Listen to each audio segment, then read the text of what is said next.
자, 105번 문제를 보시면은요. 우리가 매일 보던 건데 또 맞힌다는 보장이 없어서 이거 참 그러네. 그렇죠? 네, 공개 공지. 아주 시험에 자주 나오는 거 대지 안의 조경 공개 공지. 거의 매년 나오다시피 합니다. 105번에 틀린 거 5번.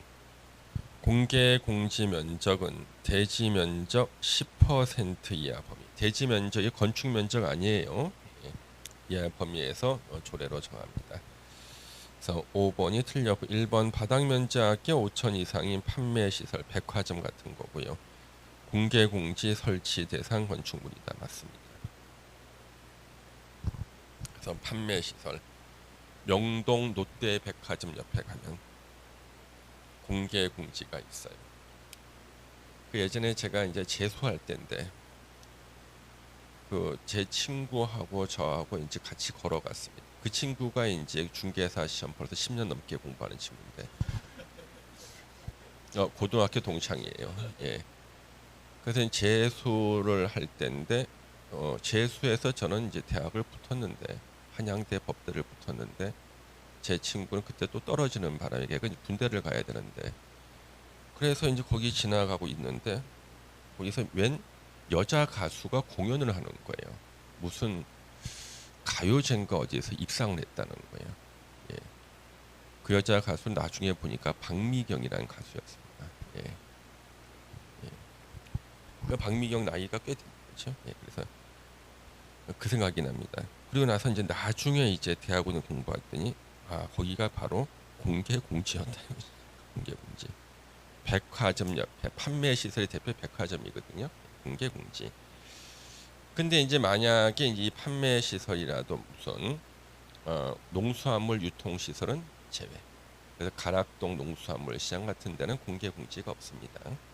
만들어봤자 사람이 못 써요. 사과 깃짝이나 쌓아놓거든. 2번 공개 공지 설치할 때는요. 건물을 더 높게 짓게 해주는 혜택을 줍니다. 높이와 관련된 용적률 1.2배, 높이 기준 1.2배까지 완화해 줍니다. 다중이 이용하는 시설로서 역시 또 조례가 정하면 공개 공지 확보해야 되고요. 나무 심은 조경 면적과 매장 문화재 현지 보존 조치 면적을 공개 공지 확보한 면적으로 계산해 줍니다. 그다음에 이제 106번 건축물의 종류와 용도가 바르게 연결된 것 찾기. 오피스텔은 무슨 시설? 오피스텔은요 업무 시설이지. 오피스텔 업무 시설입니다. 그러니까 제가 결혼을 하기 전에요 오피스텔에 살았거든요 혼자. 예. 근데 그날 강의 끝나고 집에 들어갔는데 자꾸만 일을 하고 싶어져. 이러다 과로사 하겠다. 왜? 업무 시설이잖아. 그 제가 아파트로 이사 갔잖아. 그래서 예. 업무 시설이라서. 예. 동물원, 식물원은요 문화 및 집회 시설이죠, 그렇죠? 그러면 동물원, 식물원 그 다음에 하나 더 써놓으면 수족관. 예, 동물원, 식물원의 대표가 뭐예요? 예, 동물원 무슨 동물원 있죠. 식물원도 있고 그다음 수족관도 있죠. 수족관. 하나만 더 써놓으면 산업전시장. 산업전시장의 대표가 코엑스. 예, 그래서 세텍, 코엑스 이런 데 있죠. 예, 세텍, 코엑스 이런 데 보면은 그러면 그게 다 문화 및 집회 시설. 그럼 우리 문화 및 집회 시설은 동물원, 식물원, 그다음에 수족관, 아쿠아리움 이런 데 있잖아요. 그다음에 산업 전시장. 요 네 개가 대표적인 문화 및 집회 시설로 따로 외워야 돼. 원래 우리 문화 및 집회 시설은요. 예. 특징이 구경하는 데잖아. 그렇죠? 문화 및 집회 극장 같은 데. 그 극장 같은데 공연장 이런 데가 되게 이제 문화 및 집회 시설 모여서 구경하는 데죠. 근데 동물원, 식물원은 동물 및 식물 관련 시설이 아니라는 거. 동물 및 식물 관련 시설, 도축장, 작물 재배사, 축사 이런 것들이겠고. 그래서 동물원, 식물원을 갖다가 거의 대부분의 시험 문제 내는데, 근데 최근에는 그 수족관을 갖다가 다른 시험에 내는 거 봤어요. 수족관. 그 교수님이 최근에 아쿠아리움에 갔다 온 거야. 수족관. 예. 산업 전시장. 예. 코엑스. 예. 그다음에 저희 일산에 있는 게 뭔가? 일산에 있는 거. 예. 코엑스는 내가 잘 알아. 왜? 우리 집 근처라. 코엑스. 옆에 봉은사도 있고 잘 알아. 코엑스는요. 그래서 저희 일산에도 뭐 있잖아요. 그거. 예? 뭐 일산에도 뭐 있어. 다 그걸 가지고 우리는 산업 전시장이라 그럽니다. 문화미 집회시설. 그다음 유스 호스텔은 절대 숙박 시설이 아니죠. 수련 시설이에요. 수련 시설. 그래서 유스 호스텔의 학생들이 밤에 잠 못 자는 이유, 숙박 시설이 아니라서. 침수로는요. 요거는 아플 때 찾아가는 것들, 일종 근생. 그렇죠? 침수론, 조산원 이런 거 다 일종 근생. 다중주택은 단독주택이겠죠. 넓은 의미의 단독주택에는 넓은 의미의 단독, 다중, 다가구, 공간이 있다. 그래서 다중주택, 우리 하숙집 같은 건데, 우리 다중주택이 멋있어요? 아니면 대학생 쉐어하우스가 멋있어요? 쉐어하우스. 쉐어하우스가 어느 법에 있냐고 막 물어보는 사람들이 있어요. 그런 말은 없고 다중주택이죠. 주방을 공동으로 써야 됩니다. 자, 107번 다음 어느 하나에 해당하는 건축물을 건축하고자 하는 자는 사용 승인을 받는 즉시 건축물이 지진 발생 시에 견딜 수 있는 능력, 내진 능력을 공개해라. 언제 공개하는 거야? 사용 승인 받고 나서. 건물을 완공하고 나서 사용해도 되는지 사용 승인 받고 나서 내진 능력 공개. 그러면 층수가 2층, 목구조일 때는 몇 층? 3층. 연면적 200, 목구조일 때는 500. 그렇죠? 그러면 내진 능력 공개하고 뭐가 같아요? 구조 안전 확인 서류를 제출해야 되는 것 같다. 그래서 구조 안전 확인 서류 제출 대상하고 내진 성능 요거 공개가 대상이 같다. 그리고 107번 문제는 워낙 많이 나왔어요. 시험에. 왜? 틀리라고 내는 게 좋거든요. 108번 용적률은 몇 퍼센트인가? 우리 용적률 계산식은 다 알잖아요. 그렇죠? 용적률 계산식 대지 면적분의 지상층만 나오죠. 건축 연면적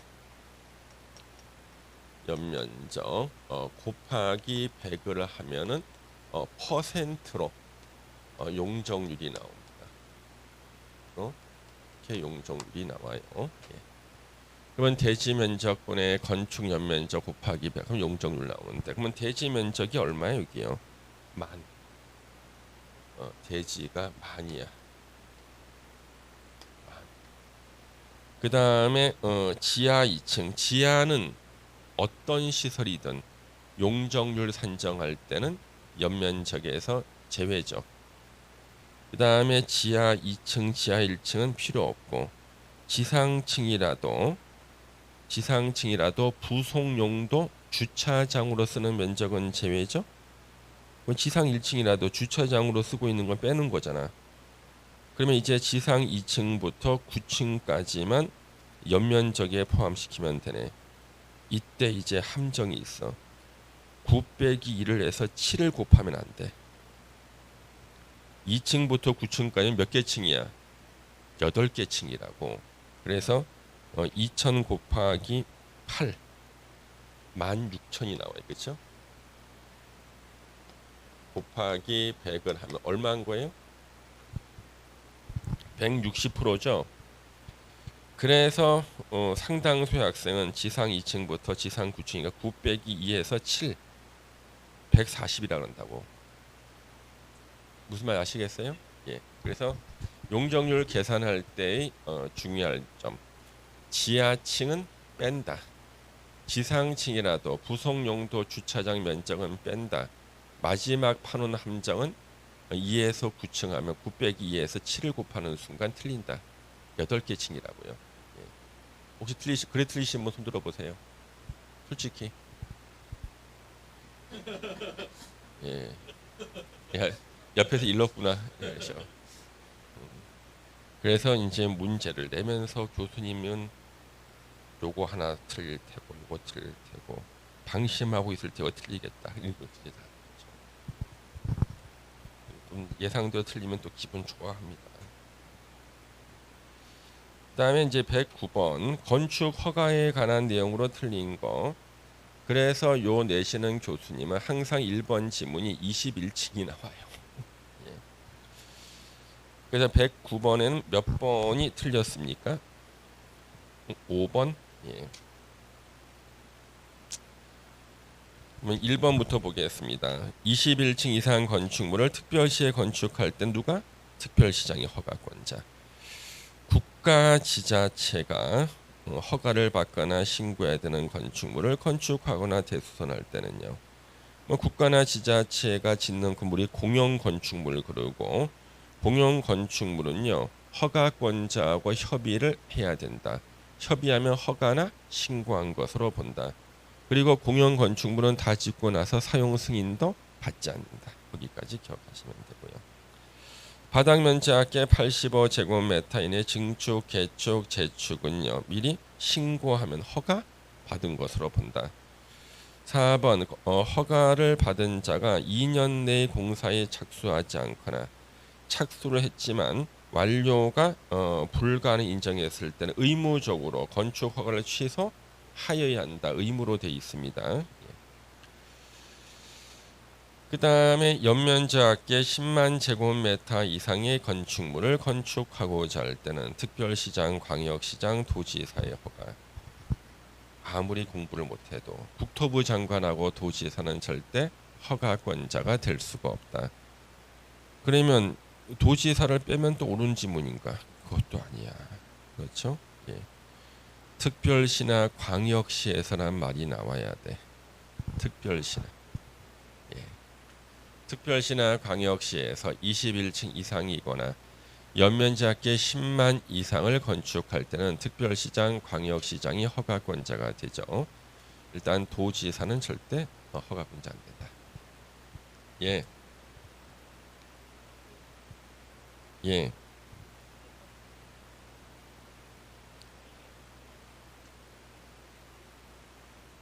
도지사 사전 승인? 도지사 사전 승인이라는 게 없고 건축 허가 신청 전에 사전 결정 신청. 2년 내 건축 허가 신청이고. 예. 이거 본인이 지금 헷갈리는 거는 자 요약집을 찾아서 예, 그랬습니다. 요약집을 찾. 본인은 지금 어디가 왔다 갔다 하고 있냐 그러면 본인만 그런 게 아니라 대부분이 다 그래요. 예. 지금 어디가 왔다 갔다 하냐 그러면은 138페이지에 2번 밑에 가로 1번 건축 관련 입지와 규모의 사전 결정이 있죠? 그러면 139페이지 중간 밑에 동그라미 6번 내가 건축 허가 신청하면 허가 내주겠습니까? 물어봤을 때 네가 건축 허가 신청 허가 내주겠다 사전 결정 통지를 받으면 2년 내 정식으로 건축 허가를 신청해야 되고 2년 내 건축 허가 신청 안 하면은요 사전 결정의 효력이 상실이 되는 거고 그 다음에 이제 뒤로 넘겨서 143페이지에 5번에 건축 허가의 취소를 보세요. 이건 일단 이 사람이 건축 허가를 받았어. 받았는데 박스 안에 1번 허가 받은 날로부터 2년 내 공사에 착수하지 않으면 예? 그거는 요 지문 개정 전에 이 지문이 개정 전에 1년 내에 공사에 착수하지만 건축 허가를 취소하여야 한다였다가 여기 10년 전에 바뀌었어 2년으로 예, 그래서 1년이 2년으로 바뀐 게 10년 됐고, 그러면 1962년도에 건축법이 처음 생겨가지고 무려 30년 이상을 1년이었어. 그러다 이게 10년 전에 2년으로 바뀌었거든요. 아, 중요하죠? 예. 단 가로의 참고일 때는 3년. 예. 그 다음에 또 만약에 정당한 사유가 있다고 인정이 되면 1년 범위의 착수 기간을 연장도 할 수 있습니다. 예. 그러니까 이것저것 공부하다 머리에서 막 꼬여가지고 이걸 들었는데 이게 어디 나오나 막 그러거든요. 예. 그거는 이제 좀 하다 보면은 또 정리가 돼요. 예. 정리됐는데 또 한 일주일 안 보면은 또 꼬이지. 그렇죠? 예. 110번 문제. 안전관리 예치금. 그렇죠? 대형 건축물을 건축하다가 공사가 중단돼 가지고 현장이 방치가 되면 위험하고 우범지대 되고 사고 날 수 있잖아요. 뒷정리할 비용을 미리 맡겨놓고 공사 착수 안 하는 거죠. 틀린 거 몇 번? 5번. 건축주가 예치한 예치금은 건축자에게 반환하기 때문에 행정 대집행에 필요한 비용에 사용할 수 없다. X. 이 돈으로 행정 대집행에 사용하는 거고. 5번 지문은 시험에 정답으로 나왔던 지문이에요. 1번 연면적 1000제곱미터 이상. 그렇죠? 예치하게 할 수 있다.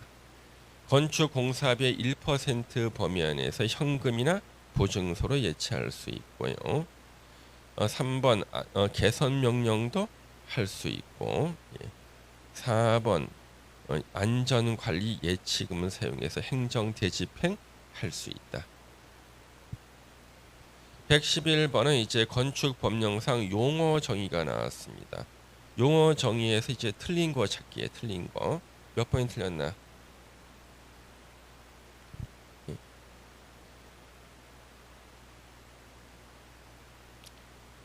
자, 그러면 우리 요약집을 또 펴서 한번 보도록 하겠습니다.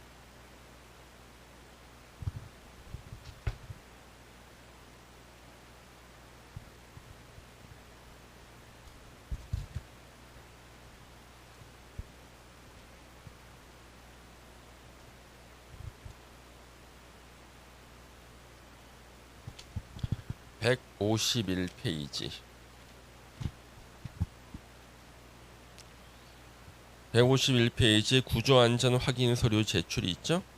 여기에 8번에 특수구조 건축물이라고 나오죠. 한쪽 끝은 고정되고 다른 끝은 지지되지 아니한 구조로 된 보차양 등이 외벽 중심선으로부터 3m 이상 돌출된 건축물. 특수한 설계 시공 공법이 필요한 경우 특수구조 건축물이고, 그 다음에 기둥과 기둥 사이 거리가 10m 이상인 건축물은요 구조 안전 확인 서류 제출 대상인 건축물이고 내진 능력을 공개해야 되는 건축물입니다. 그렇죠? 예, 얘기입니다. 특수구조 건축물 아니거든. 예, 그래서 5번이 틀렸고요. 1번 기존 건축물의 전부를 해체하고 대지의 종전과 같은 규모 범위에서 다시 축조하는 것은 개축, 재축, 연면잡기는 종전 규모 이하로 해야겠죠. 예. 천재지변으로 멸실된 건축물을 종전 규모 이하로 짓는 게 재축이다. 이전 주요 구조물을 해체하지 않고 같은 대지의 다른 위치로 옮기는 게 이전. 16층 이상인 건축물은요 용도에 관계없이 무조건 다중이용 건축물이다. 다중이용 건축물이 외우고 있죠. 예, 외우고 돌아서 또 까먹으면 또 외워야 돼. 자, 112번에 도시형 생활주택에 대한 설명으로 틀린 거 몇 번? 5번. 도시형 생활주택은 주거 전용 면적이 85제곱미터 이내. 그렇죠? 왜? 도시형 생활주택은 어디에다 건축해? 도시지역에. 도시지역에서 국민주택 규모는 85제곱미터죠. 그래서 5번이 틀렸습니다. 1번 아파트형 주택은 세대별로 독립된 주거가 가능한 욕실과 부엌을 설치해라. 아파트형 주택은 지하층에는 세대를 설치하지 않아야 되고요. 그 다음에 도시형 생활주택과 전용 면적 85제곱미터를 초과하는 주택 한 세대를 함께 건축하는 것은요. 이것은 가능하다. 하나의 건축물에는 단지형 연립 플러스 아파트 안 돼. 단지형 다세대 플러스 아파트는 안 된다. 그 다음에 113번은 주택법상 간선시설입니다. 간선시설. 간선시설에 대한 설명 중 틀린 거 찾기입니다. 몇 번? 1번부터 볼게요. 간선시설이란 도로 등등 주택단지 안의 기간시설을 주택단지 밖에 있는 같은 종류의 기간시설에 연결시키는 시설을 간선시설이라고 하고요. 2번 사업주체는 16,500제곱미터 이상, 예, 대지면적 16,500제곱미터 이상, 5,000평이고요. 그러면 이 2번이 어디서 나오는가를 제가 찾아서 또 보여드리겠습니다. 이거는 제가 딱 2번 설명을 드렸습니다. 10번에도 기억이 안 나는데 2번이 기억날 리가 없겠죠? 예, 괜찮습니다. 예.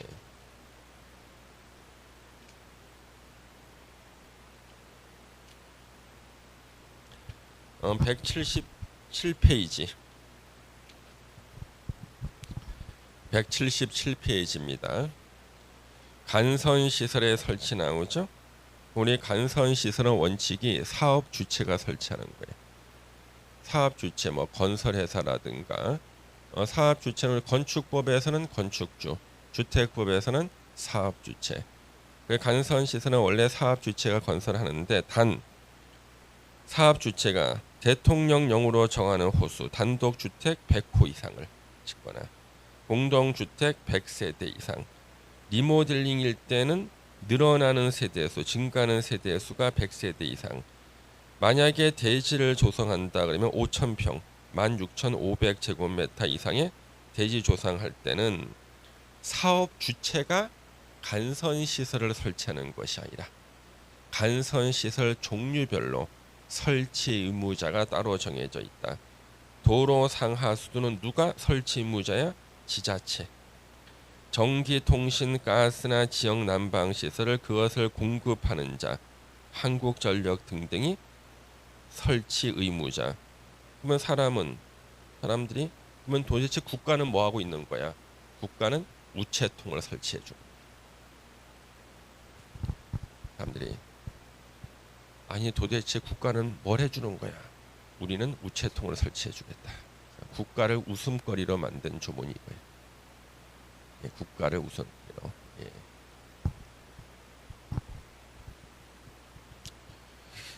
동그라미 2번 위 간선 시설은 특별한 사유 없으면 사용 검사일까지 설치를 완료해야 되고요.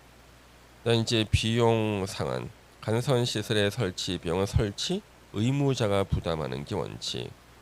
그런데 도로 상하 수도는요.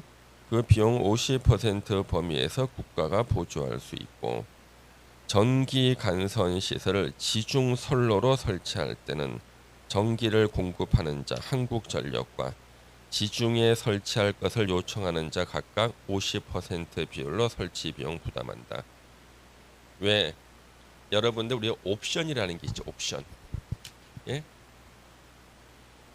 만약에 전기를 갖다가 전봇대에 설치하는 것은 기본이기 때문에 전봇대 설치는 기본 사양이기 때문에 한국전력이 100% 부담하겠대. 근데 땅속으로 설치해 달래. 그랬더니 그러면 땅속은 돈 들어가니까 네가 50% 내고 한전이 50% 내겠다는 거예요. 땅속으로. 옵션이죠. 옵션. 예, 옵션. 예. 다만 사업지구 밖의 기간시설로 그 사업지구 안에 가장 가까운 주택단지 경계선까지 전기 간선 시설 설치할 때는 공급하는 자가 부담한다. 왜냐 그러면 이제 신규 아파트 단지까지 끌어올 때 지중으로 할 것은 그거는 한국전력이 부담입니다. 왜 거기는 어차피 한국전력이 돈을 주거든 주택단지는.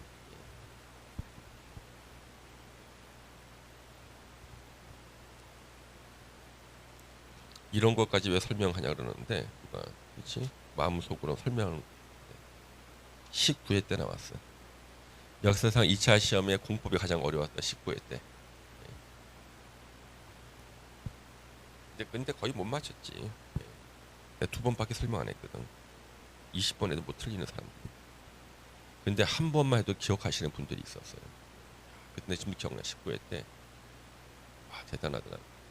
이화여대 법대를 졸업하신 누님이 아니라 아가씨야. 예. 이화여대 법대를 졸업한 젊은 아가씨야. 30도 안 됐어. 예. 그냥 뭐 한 번만 가르쳐주면 한개 열을 알아. 예. 그래서 민법 조제의 그 오타라든가 이런 걸 다 본인도 찾아서 이렇게 교정지를 만들어서 교수님한테 알려주고 막 지금도 기억나요. 예. 그러면 뭐 법대 출신이 뭐 중기업 잘하나? 절대 그런 거 아니야. 예. 이것저것 가리는 게 많아가지고 무대뽀가 제일 잘해. 예. 앞대 안 가고. 자, 그래서 거기까지는 제가 설명드릴게요. 예. 그 다음에 그냥 넘어가기 뭐해서 밑에 9번 있잖아. 국공유지 등의 우선 매각인데 있죠. 이거는 가끔 한 번씩 나오는데 지문에 주어가 국가지자체예요. 국가나 지자체가 그가 소유하는 토지 뭐예요? 이거 국유지나 공유지를 말하는 거예요. 매각하거나 임대할 때는요. 국유지나 공유지를 우선 매각하거나 임대해줄 의무가 있어요. 누구냐 그러면요. 박스 안에 1, 2, 3번인데 공공적인 주택 건설할 때. 그래서 국민주택 규모의 주택을 50% 이상으로 건설하는 주택 건설이나 주택조합이 건설하는 주택일 때는요.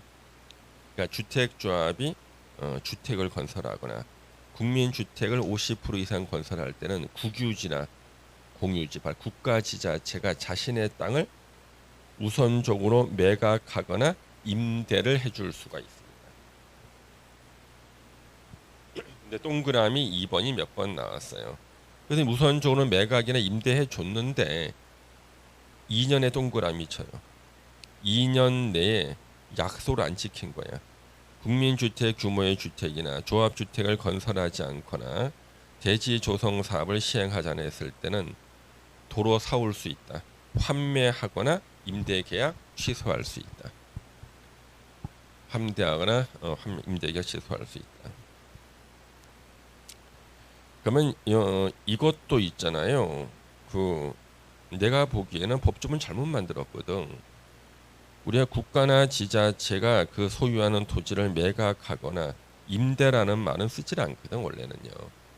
국유지는 사용 허가나 대부 계약 이런 식으로 써야 되는데 그냥 주택법 만드는 사람이 국유재산법 공부를 안 해가지고 어쩔 수 없어 그냥요. 혹시 여러분들이 그 틀렸다고 해서 의문을 품을까봐 제가 설명드리는. 예. 다시 우리 문제지로 오겠습니다. 그러면 113번에 왜 2번이 틀렸나? 사업 주체가 간선시설 설치는 아니잖아. 그렇죠? 2번 틀렸죠? 도로 상하수도 누가 설치해야 돼? 지자체가. 100호 이상 누가 설치해야 돼? 공급하는 자가. 간선시설은 특별한 사유 없으면 언제까지? 사용검사 이렇게 설치를 완료해라. 왜? 사용검사 끝나고 이제 다 입주해서 쓰는 거잖아요. 그렇죠? 그래서 주택법에서는 사용검사, 건축법은 사용승인이에요. 건축법 사용승인, 주택법 사용검사. 그다음 114번 공동사업 주체에 대한 설명 중 틀린 거 찾기. 몇 번이 틀렸나요? 몇 번? 아니 옳은 거 몇 번? 옳은 기 몇 번이죠? 1번부터 볼까요? 토지의 소유자. 이 토지 소유 시행사예요. 시행사가 주택을 건설할 때는 등록 사업자, 시공사와 공동으로 사업을 시행할 수 있다. 하이한드 아니죠? 할 수 있다. 2번 주택조합 세대수를 증가하지 아니하는 리모델링 주택조합은 제외다. 그래서 주택조합이 구성원의 주택을 건설할 때는 등록사업자 공동으로 사업을 시행할 수 있다. 할 수 있다. 3번 토지 소유자와 등록사업자가 공동으로 주택을 건설하고자 하는 경우에는 토지 소유자 등이 주택 건설 대지 소유권을 확보해야 사업계획 승인을 신청할 수가 있다. 당연하죠. 예, 그래서 사업 부지를 갖다 토지 소유자 누구야? 시행사 확보해야지. 그다음에 등록 사업자는요. 지자체, 한국토지주택공사, 지방공사가 포함한다. 제외됩니다. 왜? 이때 토지 소유자가 아니라 만약에 조합일 때는 포함이 되지만 조합이 아니라 토지 소유자 시행사하고 지자체나 LH가 같이 사업하지 않습니다. 예. 그 다음에 5번 공동사업 주체 간의 구체적인 업무 비용 책임 분담 등에 대해서는 대통령령으로 정한 바가 아니라 당사자 간의 협약에 따릅니다. 그러면 이게 어디서 나옵니까? 한번 찾아볼까요?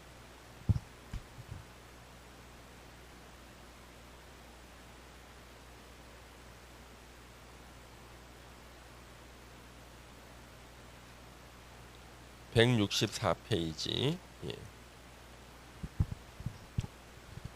맨 밑에 공동사업 주체 나오죠? 토지 소유자가 주택 건설할 때 등록사업자 공동으로 사업 시행할 수 있다. 그렇죠? 주택조합 세대수를 증가하지 않은 리모델링 주택조합은 제외하고 그러면 세대수를 증가하는 리모델링 주택조합은 포함돼요. 주택조의 구성원의 주택을 건설할 때는요. 등록사업자와 공동으로 사업을 시행할 수가 있는데 이때 주택조합이 등록사업자가 할 때는요. 지자체, LH, 지방공사하고도 공동으로 할 수 있어요. 등록사업자가 아닌 자도. 등록사업자뿐만 아니라 지자체, LH, 지방공사하고도 주택조합은 공동사업이 가능하다. 그 다음에 고용자가 근로자 주택 건설할 때는요. 등록사업자와 공동으로 의무적으로 공동을 해야 돼. 포스코 건설에서 포스코의 직장주택조합을 만들겠다. 그러면은 고용자 포스코라는 회사와 그렇죠? 그 직장주택조합은요 공동으로 사업을 시행해야겠죠. 걔네들 누구하고 거기 건설회사 등록사업자와 공동이겠죠. 예. 그래서 고용자 근로자 주택 건설하겠다. 등록사업자 건설회사 공동을 해야 된다.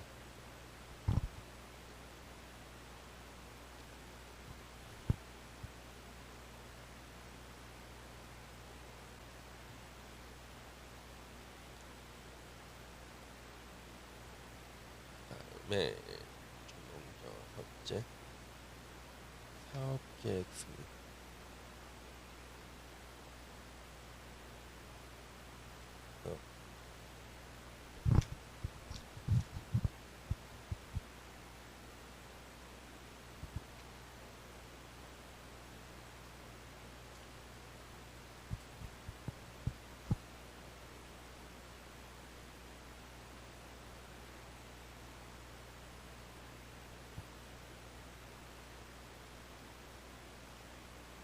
자, 여기 176페이지를 보세요. 요약제 176페이지 7번에 매도 청구 등이 나오죠. 가로 1번 주택 건설 대지 소유권 확보를 보세요. 주택 건설 사업 계획 승인을 받으려는 자는 원칙적으로 주택 건설 대지의 소유권을 확보하여야 한다. 다만 다음 어느 하나에 해당할 때는 주택 건설 대지를 소유권을 확보하지 않아도 사업 계획 승인을 받을 수가 있다. 그렇죠? 예.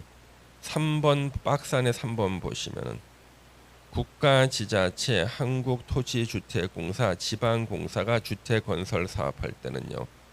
아니 주택 건설하는 대지 소유권도 확보 안 해도 일단 사업 계획 승인 내준다. 사업 계획 승인이 있으면 수용권을 갖고 있거든. 그래서 사업 계획 승인 받고 수용권 행사해서 그때 나중에 대지를 확보하면 되니까. 예. 그런데 아까 114번 문제에서는요. 예. 3번 토지 소유자 등과 등록사업자 공동으로 주택을 건설한다. 둘 다 민간이잖아. 시공사, 시행사. 그때 당연히 소유권을 확보해야지 사업 계획 승인을 신청할 수 있다고 오잖아요. 그렇죠? 예. 그러면 지금 거기 3번 114번에 3번은 누가 봐도 맞아. 왜? 민간은 무조건 예? 주택 건설 대지 소유권을 확보해야 돼. 민간은 그렇죠? 예. 그다음 그 등록 사업자 대신에 뭐 국가 지자체 LH 지방공사가 포함되는 것은 등록 사업자가 아니라 조합하고 등록 사업자. 뭐 등록 사업자 대신에 조합이 있을 때는 등록 사업자 대신에 국가 뭐 지자체라든가 뭐 지자체나 LH 지방 나올 수가 있는데 지자체 LH 지방공사하고 조합은 같이 할 수 있지만 그렇죠? 거기 위에 민간 조합을 뺀 다른 사람하고는 같이 못합니다. 예. 토지 소유자하고 등록사업자 안 되죠, 그렇죠? 예. 그래서 주택조합 플러스 등록사업자, 주택조합 플러스 지자체 등등 다 가능한데 주택조합이 아닌 그냥 건설회사하고 누가 이렇게 같이 할 거죠? 예. 토지 소유자, 시행사하고 같이 못. 그 다음에 115번 문제를 보겠습니다.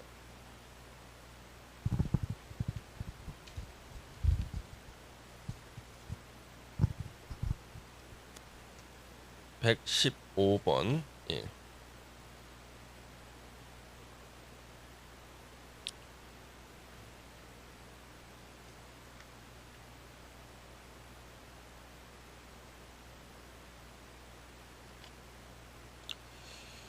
(115번은) 다른 데서 시험 냈는데 나는 이 교수님 이거 왜 냈는지 모르겠어.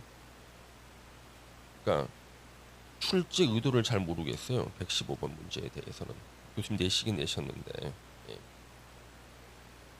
주택법 1조의 목적인데 주택법의 목적 이 법은 쾌적하고 예. 살기 좋은 주거 환경 조성에 필요한 주택의 건설 공급 주택 시장의 관리 등 다른 사항을 정함으로써 왜냐하면 학생들이 주거 안정, 주거 수준 향상 이것만 외운다는 걸 간파하시고 한번 틀려봐라. 왜 우리가 주택법의 목적 그리면 항상 뒤에 나오는 거 있죠. 국민의 주거 안정과 주거 수준 향상 이것만 외우거든. 이걸 노려서 낸 것 같아요. 제 생각은 그래요. 주거 환경과 주택 시장이라는 거 나온다는 거. 그래서 많은 사람이 이제 힘들었던 게 주택 시장이라는 말이 목적이 있었구나. 주택 시장 목적. 주거 환경이냐 생활 환경이냐 헤매고 막 그러는 거지. 그렇죠? 그래서 시험에 하면 됐어. 다른 시험에. 116번 주택 조합에 관한 설명 중 옳은 거 찾기 몇 번? 옳은 거 찾기 몇 번?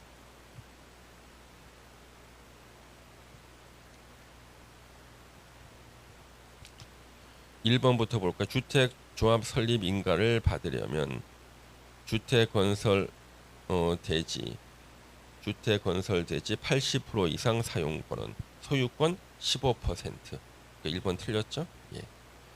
2번 리모델링 주택 조합은 설립 인가 후에는 조합은 교체 신규 가입. 리모델링 주택 조합은 교체나 신규 가입이 자유롭다. 제한이 없다. 2번 틀렸고 등록 사업자, 시공 건설회사죠. 주택조합 가입 알선 등을 대행하게 할 수 있다. 3번이 옳은 것이네요. 그렇죠? 예. 3번이 옳은 것입니다.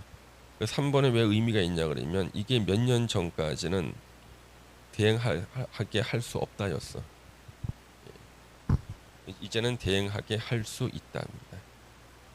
3번이 옳은 거고 4번 주택조합의 조합원의 질병치료 세대주 자격 일시 상실한 자는 정당한 사유가 있으니까 조합원 자격이 있는 것으로 보고요.